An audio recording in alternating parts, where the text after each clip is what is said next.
1913, Anna attended a Thanksgiving service in Kazan Cathedral to mark 300 years of Romanov rule. A few days later, she helped her mother dress for the great ball in the Salle de la Noblesse. "It'll be your turn soon, Malyenka," said the Countess as she fastened the famous Grzinski sapphires over her velvet dress. For, of course, she had planned Anna's debut for years, and knew all the eligible young men she would permit to court her daughter.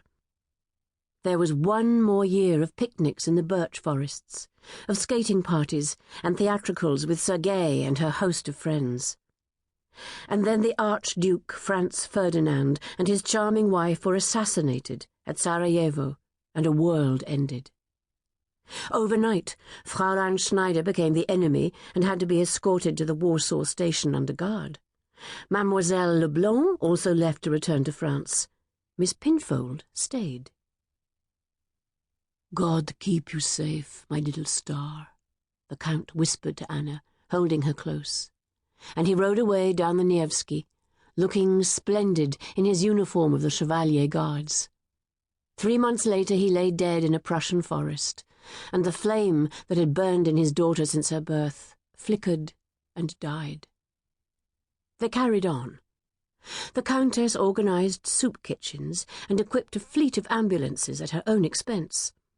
Anna spent each day at the local hospital, rolling bandages and making dressings. Miss Pinfold took over the housekeeping, organizing the queues for bread, the foraging for fuel. When the revolution came, and the Bolsheviks seized power, the Grzinskis finally joined the stream of refugees fleeing south.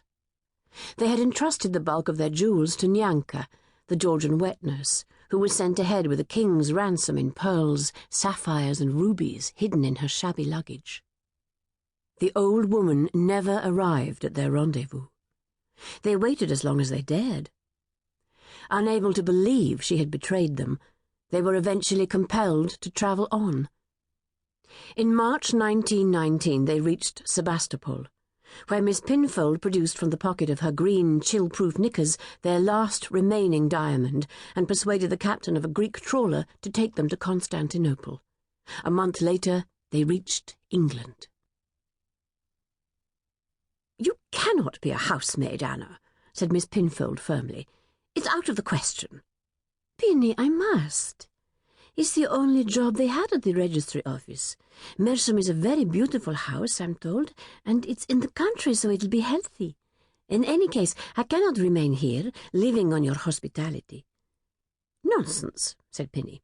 "If you and your mother stayed here all your lives, I could never repay the kindness your family has shown me." They were sitting in the parlour of the Mews house in Paddington, which Pinny had purchased for her old age. The little house was undeniably crowded.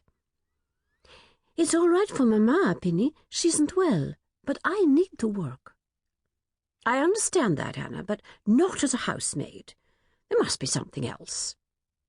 But in the summer of 1919 there wasn't. For a young girl, untrained and foreign, the chances were bleak indeed. The Grzinskis had arrived in London 2 months earlier, virtually penniless. Their first thought had been for Petya. The Countess was too weak to do anything but rest, so it was Anna who contacted the Grand Duchess Xenia at court and extracted from that old friend of her father's the offer of Petya's school fees at a public school in Yorkshire. But for herself, Anna would take nothing. "You will see, Pinny. It'll be all right." Miss Pinfold tried to smile. "Anna, you cannot be a housemaid. Your mother would never permit it." "I shan't tell her. I'll say I've been invited down as a guest. The job is not permanent. They're taking on extra staff to get the house ready for the new Earl. I shall be back before Petya comes home from school. Mamma won't notice. You know how she is nowadays." Pinny nodded. The last year had aged and confused the Countess, who now spent her days at the Russian club playing bezique.